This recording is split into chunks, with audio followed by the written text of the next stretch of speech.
Hello everybody, j'espère que vous allez bien et bienvenue dans ce nouvel épisode de Off the Record. On est lundi, vous savez ce que ça veut dire, les grooves de la semaine.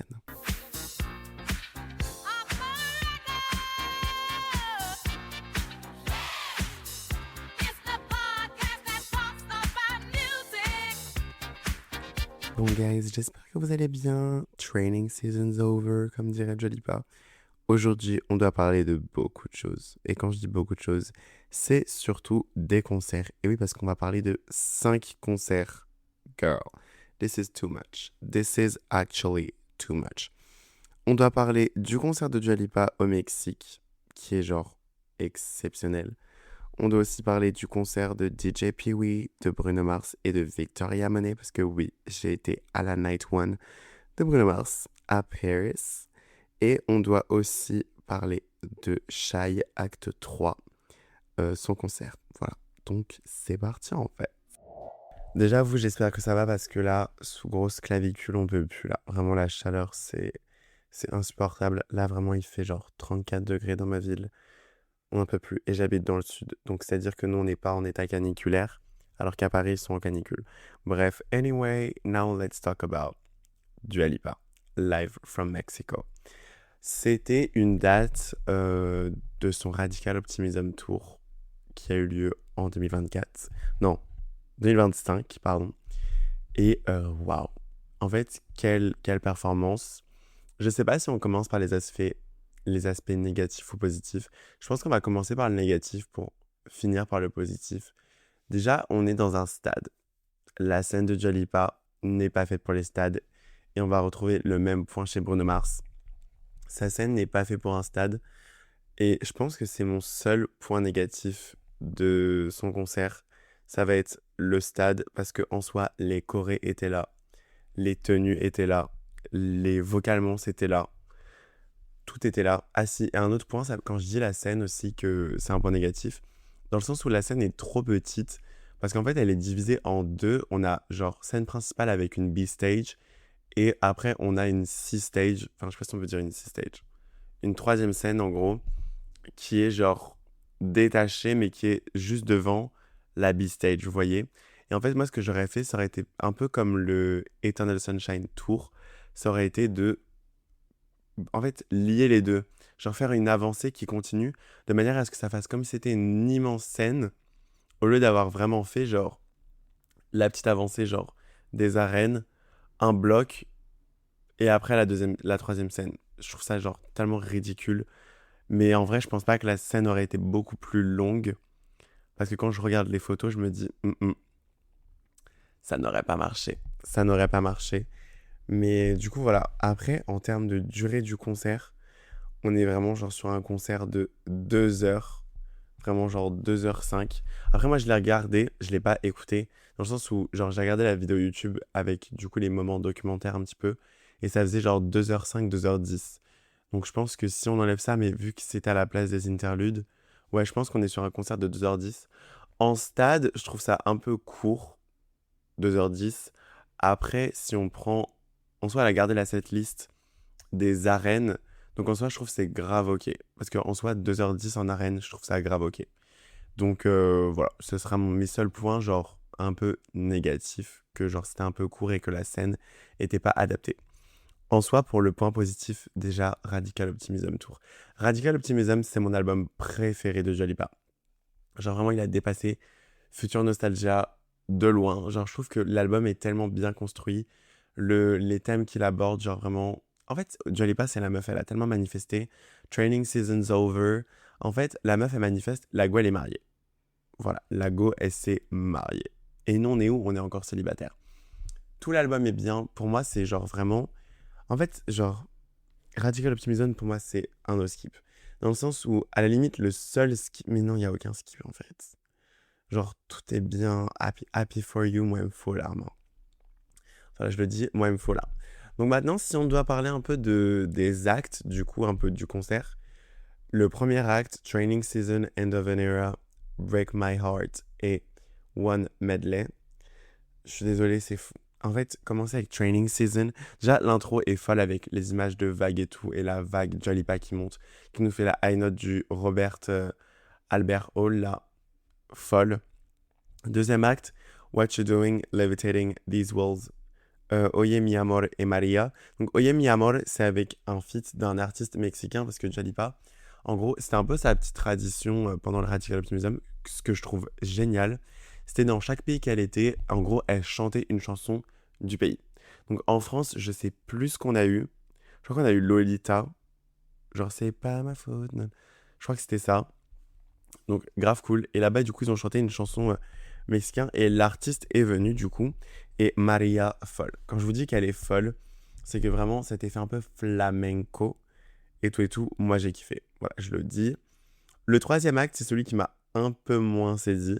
Avec Physical, même si l'intro de Physical, genre, ça fait... c'est le moment, genre, de s'entraîner. Genre, up, down, up, down. Enfin, bref. Genre, j'ai grave kiffé. Après, Electricity, Hallucinate, ça va. Et Illusion. En fait, Illusion, qui est ma chanson préférée de Dua Lipa.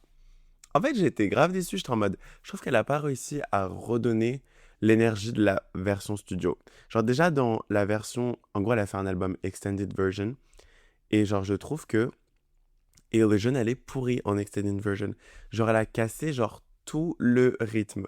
Et genre, là, je trouve que c'était pareil à son concert. Genre, je trouve l'énergie et le rythme n'étaient pas là. Mais c'est pas grave parce qu'après, c'est rattrapé sur la suite. Donc, c'est ok. Ensuite, quatrième acte, on avait genre Falling Forever, Happy for You, Love Again, Anything for Love et Be the One. Exceptionnel. Je pense que c'est mon acte préféré. Ouais, je pense que c'est mon acte préféré. Parce qu'après, le cinquième acte, du coup, qui est New Rule, Dance the Night, Don't Start Now, pardon, et Houdini. Finir par Houdini, moi. Alors, en fait, genre, c'est ça aussi. Moi, je trouve qu'à la fin de Don't Start Now, on dirait que c'est la fin du concert. Et d'un coup, elle fait mais il reste Houdini. J'étais en mode, genre, fallait le mixer. Genre, je trouve qu'il fallait le mixer. Oh, parlons de mixer, ces transitions là, tu vois, pas sont saisissantes. Hein. Vraiment, je le dis et je le redis. Les transitions de Jalipa sont folles et c'est rare. Moi, je trouve que Jalipa fait partie des meilleurs performeurs de notre génération. Peut-être pas au niveau de Beyoncé, Lady Gaga et Doja Cat, mais elle est dans la pyramide. Elle est dans la pyramide des bangers. Donc voilà. Donc vraiment, scénographiquement parlant, c'est exceptionnel. Le jeu de lumière, l'utilisation des écrans, de la pyrotechnie, des confettis, c'est au bon moment. En fait, tout était fou. Même l'interaction avec le public, j'ai jamais vu une artiste autant interagir avec le public. Les gars, la Go, elle parle espagnol. C'est bon pour vous. Elle parle la langue dans laquelle dans le pays où elle va, en fait. Et ça, c'est fou. Genre, c'est rare qu'on voit ça. Genre, vraiment, c'est vraiment rare de voir une artiste qui, genre, en plus, c'est pas genre, elle dit trois mots. Non, non, elle fait des phrases, elle fait des discours et tout en espagnol. Et après, elle les refait en anglais. Exceptionnel, magistral, je dirais même. Mais moi, c'est vraiment la scénographie qui m'a totalement captivé. Les écrans, les... Même si elle est petite, genre, je trouve qu'elle est folle. Genre, la scénographie reste incroyable. Tout est utilisé, rien n'est mis de côté. Et je trouve ça vraiment, genre, incroyable. Genre, vraiment, c'est fou. Elle rend vraiment hommage à Radical Optimism et on sent que je pense que c'est son album préféré parce que, genre, vraiment, en fait, elle lui rend trop bien hommage. Genre, chaque scène pour la chanson rend extrêmement bien à l'écran et rend extrêmement bien auditivement parlant. Dans le sens où les arrangements sont bien, les guitares, les batteries, tous les instruments sont au bon moment. Genre, je prends Maria, je crois que c'était Maria où ça commence avec des violons. Ah, mais fou. Genre vraiment incroyable. Donc vraiment, moi, c'est... Vraiment, Dua Lipa, le live au Mexique, vraiment, je vous le reconseille. Alors certes, c'est 2h20, vous allez me dire c'est long, mais en fait, quand on n'a pas pu y aller, j'ai pas pu y aller, autant vous dire que on le savoure vraiment le concert. Donc voilà, c'est tout. Ensuite, on va passer à tout le concert de Bruno Mars, donc les premières parties, et après je parlerai du concert de Bruno Mars. Première partie, ça a été DJ Pee-wee, donc Anderson Park, qui est le duo de Bruno Mars sur les Silk and Sonic. Incroyable. Genre, j'ai jamais vu une première partie comme ça. DJ set, ça ouvre avec la chanson de Mamma Mia. C'est Dancing Queen. Après, il nous a fait du Rihanna, du Jay-Z, du Playboi Carti, du Marvin Gaye. Enfin, en fait, c'était exceptionnel. C'est-à-dire que c'était 45 minutes où on ne respirait plus. On ne respirait plus. On chantait, on dansait, on criait. Il interagit de ouf avec le public. Enfin, en fait, il est fou, ce mec. Il est fou. Il twerk, il fait un lap dance à la table de DJ. Enfin, incroyable. Genre vraiment incroyable. Je vous souhaite de vivre DJ Pee-wee une fois dans votre vie. Ensuite, maintenant, passons à Victoria Monet. Victoria Monet qui est l'amour de ma vie. Voilà. C'est-à-dire que moi, je savais qu'elle allait nous gag. Moi, je la connaissais. Je la connaissais. J'avais écouté ses projets, enfin son projet justement, du moins Jaguar, partie 2. J'avais pas écouté les autres projets. Je regrette un peu parce que du coup, il y a des moments, je suis en mode, c'est quoi cette chanson? Donc bref, donc la tracklist c'était Alright, Jaguar, Let's Get Blown, 1990, Stop Asking Me for Shit, Coasting, Juicy qui était un unreleased song. Donc elle a dû vraiment Paris, c'est un endroit très spécial. Bon, ils disent tout ça quand ils sortent un son. En mode Los Angeles, c'est un son très... MDR, on sait que vous mentez. Mais moi, ça m'a fait plaisir parce que j'étais en mode Juicy, genre. Et du coup, c'est un nouveau son de son prochain album exceptionnel. Très hâte qui sort sur les plateformes. Je fais que écouter la vidéo parce que voilà, c'est fou. Ensuite, We Might Even Be Falling in Love, As Like That, Fuck, Moment on My Mama, avec le dance break de fou où elle a vraiment dit I'm gonna pose the mic and dance. I wanna dance. Genre, elle avait envie de danser et là, elle nous a lâché le meilleur dance break que j'ai vu de ma vie, je pense. Of Me, Experience et All For You et enfin Reach Out qui est un unreleased song et c'est là-dessus qu'elle a terminé et moi je ne voulais pas qu'elle parte. Son set était assez court dans le sens où genre ça a duré 35 minutes, un truc comme ça, 40 minutes. J'étais en mode girl, faut que ça dure plus longtemps en fait. Genre là vraiment c'était trop court. Genre moi je voulais que ça dure beaucoup plus longtemps. But it's fine. C'est ok genre. On fait avec de toute façon, on va pas la forcer à rester. Donc non vraiment franchement Victor Harmony c'était fou, danseuse, vocalement tout était fou. Alright, elle a juste pas fait le couplet, mon couplet préféré qui est le deuxième couplet. Mais elle nous a lâché une high note à la place. Et autant vous dire que je préférais la high note que le couplet. Donc vraiment folle. Donc vraiment folle, folle, folle. Maintenant, on passe à Bruno Mars. Bruno Mars, faut savoir que tout le concert, j'étais avec ma meilleure amie et sa mère. C'était exceptionnel, c'était fou, magistral. L'énergie était là. Les vocalement, c'était là. La danse était là. La scéno était à moitié là. Voilà. On va parler de la scénographie parce que c'est vraiment le truc qui m'a littéralement contrarié. Je trouve que c'est une honte de nous faire une scène comme ça pour un Stade de France. La scène est trop petite, il n'y a pas d'avancée, les écrans sont minuscules. Après, pour le coup, pour la lumière, il y peut rien. On est en plein été, en France, le soleil il se couche tard, il se couche à 22h40. Donc, pour le coup, on a vraiment passé 30 minutes, même pas, allez, 20 minutes, grand max, dans le noir. Enfin, ouais, dans le noir. Le reste, on était genre en coucher de soleil jour. Donc ça, c'était un peu chiant. Le concert a duré 2 heures. C'est trop court. Pour un stade de France, pour un stade, c'est au moins minimum 2h30, 3 heures. Enfin, je dis pas qu'on fait comme Beyoncé, parce que Beyoncé, c'est pas comparable. Mais on prend Taylor Swift. On prend, je sais pas moi, Kendrick Lamar. On prend Jay-Z. On prend Travis Scott. Ils font tous des concerts de 2h30, voire 3 heures. En fait, Bruno Mars, il a une discographie de presque 20 ans de carrière. Franchement, c'est abusé, guys. De faire un concert de 1h50, c'est abusé. Et dans le sens où ce que je lui reproche un peu à Bruno, c'est-à-dire que moi, je voyais les concerts au Stade de France, c'était interdit pour le coup, les feux d'artifice, parce qu'il y avait un risque d'incendie. Pour le coup, je suis en mode, ok, that's fair. Fair enough. Mais en fait, ça gâchait genre toute l'énergie. Je prends 24K, j'étais en mode, waouh, c'est fou. En fait, moi, j'étais en mode, c'est fou parce que je le vis avec ma meilleure amie, vous voyez. Donc, j'étais en mode, oh my god. Mais si je me mets dans mon point de vue de podcaster musique, je vous mens pas que la scénographie était un peu décevante. Dans le sens où, genre 24K, j'étais en mode, ça manquait d'énergie. Le son, déjà, je le trouvais trop faible. J'étais en mode, fallait monter le son. Moi, de base, après Beyoncé, j'avais une otite. Là, j'avais pas d'otite, en fait. Genre, je pouvais parler à Manon, c'est ma meilleure amie, sans crier. Moi, quand je suis en concert, j'ai besoin de crier à ma collègue pour lui dire ouais, t'imagines, il a fait ça, il a fait ça, il a fait ça. Là, je criais pas. Ensuite, il nous a enlevé. Il nous a enlevé Dance With Me. Bon, c'est pas ma chanson préférée de son dernier album, The Romantic, mais je suis en mode girl, s'il te plaît, fais-la en fait. On n'a pas eu Finesse, on n'a pas eu Please Me, on n'a pas eu After Last Night. C'est ok.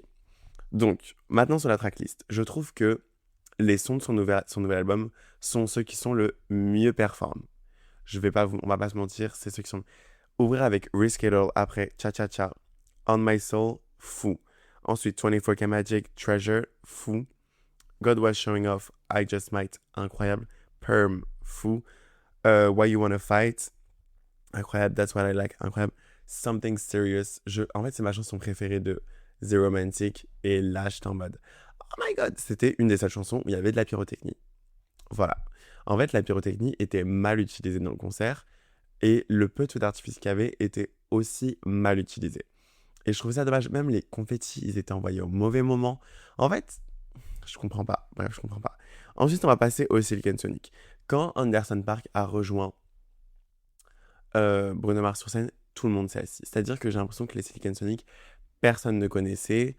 Et je suis en mode, girl, genre c'est vraiment son duo. Genre c'est le dernier projet, l'avant-dernier projet qu'il a sorti. Vous l'avez pas stream alors que l'album est fou. Il a quand même eu des Grammy pour Leave the Door Open. Et genre j'étais en mode, waouh, c'est chaud. Mais genre quand je vous dis qu'il y a quasiment personne qui était debout, ils se sont juste levés à euh, Leave the Door Open. Donc j'étais un peu genre déçu. En plus, la fin entre le petit duel de Bruno et de Anderson, quand ils font I'ma leave the door open, et ils faisaient des high notes. Et vraiment, Bruno il dit on pourrait faire ça toute la soirée si on continue et tout. Bref, j'ai adoré. Et genre, du coup, vraiment, l'acte de Silicon Sonic, moi je l'ai kiffé. Genre, je trouve que c'était un des meilleurs actes, genre du concert. Voilà. No shade, hein. No shade, mais c'était un des meilleurs actes. Avec Blast Off, 777, Fly As Me, Smoking Out the Window et Leave the Door Open. Ensuite, après, on a eu Marry You, Die With a Smile, It Will Rain, Talking to the Moon, When I Was Your Man. Là, c'était un peu le moment un peu dépressif. On va pas se mentir que c'était vraiment 20 minutes, 20-25 minutes où on était en mode et on va pleurer en fait. On va vraiment pleurer. Genre, je pense il aurait dû un peu plus étaler les chansons tristes. Mais au moment, ça faisait vraiment un beau segment acoustique au piano que j'ai vraiment quand même adoré. Ensuite, on a eu Versace on the Floor, Locked Out the... Oh mon dieu, j'arrive pas à parler. Locked Out of Heaven, Just the Way You Are, et on a fini sur Uptown Funk. La fin où tout le monde disait ouais, il a pas dit au revoir, il a clairement dit au revoir, il a dit Thank you Paris, I love you, bisous, bye, good night. Donc il l'a vraiment dit. Mais c'est vrai que c'était hyper brutal, genre dans le sens où genre on est là, la fin de la chanson, 2 minutes, même pas 1 minute, les lumières se sont rallumées. C'était tellement violent, genre vraiment comme fin, c'était genre vraiment violent. Mais c'est pas grave, on fait avec. Donc si je dis globalement le concert, si je prends objectivement, je pense que le concert de Doja Cat était beaucoup plus impressionnant. Mais le concert de Bruno Mars était fou. Mais le concert de Doja Cat était vachement plus impressionnant. Et je pense que le concert, il aurait été à la Défense Arena, il aurait été 1000 fois mieux. Dans le sens où, genre, ça aurait été un peu plus petit, on aurait été plus proche, il y aurait eu tout le jeu de lumière tout le long du concert, parce que du coup, là, on n'avait pas le jeu de lumière pendant genre 24K et les autres chansons. Ce qui était genre grave dommage. Donc vraiment, je pense que ouais, il aurait été à la Défense Arena ou à la Plénitude Arena, vu que ça a été racheté. Ça aurait été 1000 fois mieux, mais c'est pas grave. C'est ok. Ensuite, maintenant, on va parler de Shy Act 3 que j'ai regardé hier sur Arte. Parce que oui, Arte rediffuse des concerts. Des fois, ils enregistrent des concerts avec l'artiste. Donc, je pense que c'est des partenariats et tout. Et c'est fou. Genre vraiment, Shy, incroyable. Acte 3, incroyable. Pour moi, c'est un niveau de concert à l'américaine, hein, on va pas se mentir. C'était au Zénith de Paris, c'était en 2024. Et que dire. Alors, moi, j'écoute pas Shy à balle, mais j'écoute beaucoup. Pourvu qu'il pleuve, je trouve que c'est un album qui est impressionnant. Voilà, genre vraiment impressionnant. Peut-être pas. Je sais pas si je le préfère à Antidote. Parce que Antidote, quand même. Mais waouh, la scéno était incroyable. Le storytelling était vraiment incroyable. On sent qu'elle voulait vraiment raconter quelque chose. Et que elle a pas eu beaucoup de temps. Je crois qu'elle a eu à peine 2 semaines pour se préparer. ce qui est très peu, et ce qui est genre vraiment honorable de fou. Genre, on va pas se mentir que elle était à un niveau que j'ai rarement vu vocalement. Euh, la scéno était folle, les danses étaient folles, la scène était folle. Enfin, elle a ramené une espèce de pyramide. Il y a eu du strip à la fin, pourvu qu'il pleuve, parce que c'est le nom de l'album. Incroyable. Il y avait de la pluie sur scène, mais pas genre de la pluie en mode petite brume. Non, non, de la pluie, genre vraiment pluie, pluie, genre averse. Et c'était genre magistral. Genre voilà, et elle a ramené Maureen, elle a ramené aussi une autre personne. J'ai plus le nom. Elle a fait 2 dates au Zénith. Et je crois que c'est la première qui a été, ou la deuxième qui a été enregistrée, je ne sais plus. Donc non, vraiment, tout le mérite est à Shai. On attend un prochain album, on attend un Bercy, en fait, Shai. Je pense qu'elle en est capable largement, même un Stade de France ou une Défense Arena. Je pense que un Stade de France, peut-être pas, mais une Défense Arena, largement, je pense. Je pense largement, elle l'a rempli. Donc vraiment, on attend ça avec impatience. Vraiment, je vous conseille de la regarder, c'est 1h30. Et puis voilà, je pense que c'est tout. Je vous fais de gros bisous. Je vous dis à très bientôt. À la semaine prochaine. Je pense que la semaine prochaine, on va faire un truc différent. On va classer des albums dans plusieurs catégories. Parce que je trouve que ça sympa. On va reprendre les albums des groupes de la semaine, on va les classer. Et puis voilà, je vous fais de gros bisous et puis je vous dis à lundi prochain. Bisous. Enfin, là, on n'était pas lundi, mais vous avez compris. It's fine.